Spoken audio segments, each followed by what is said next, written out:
આજે વિશ્વ મહિલા દિન નિમિત્તે તમામ મહિલાઓને મારા તરફથી હેપી વિમેન્સ ડે અને વિકસિત ભારત છે એમાં મહિલાઓની ભાગીદારી ઓબ્વિયસલી કે મહિલાઓ જો ભાગીદાર નહીં હોય તો એ જે સપનું છે એ મતલબ પૂરું કરવા માટે મહિલાઓની ભાગીદારી મસ્ટ છે અને અત્યારે દેખાઈ જ રહ્યું છે કે ચારે તરફ મહિલાઓ ભાગીદાર બની રહી છે આ બાબતે.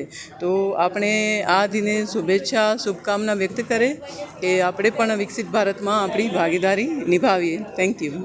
પોલીસ અધિકારી તરીકે તો ડગલે ને પગલે કંઈ ને કંઈ પડકાર હોય, કેમ કે ક્રાઇમ રિલેટેડ ફિલ્ડમાં કામ કરવાનું છે.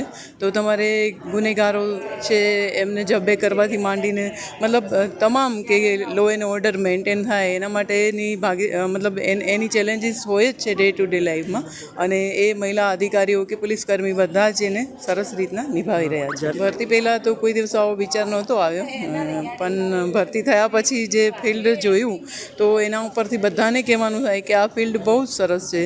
જેન્ડર બાયસ બિલકુલ નથી પોલીસ ડિપાર્ટમેન્ટમાં.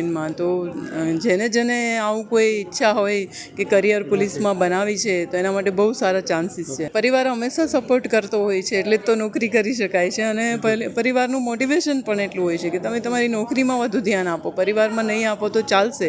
આટલી બધી ફ્રીડમ એ લોકો તરફથી હોય છે. આજના દિવસે વિશેષ શું મેસેજ મળ્યો? બસ મહિલા દિવસે નું જે મહત્ત્વ છે એ બધાને સમજાય, અને દરેક મહિલા છે પોતાની અંદર જે ખૂબીઓ છે એને એ ખૂબીઓનો ઉપયોગ વિશ્વના ભલા માટે, પોતાના ભલા માટે કરે, લોકોના ભલા માટે કરે. Thank you.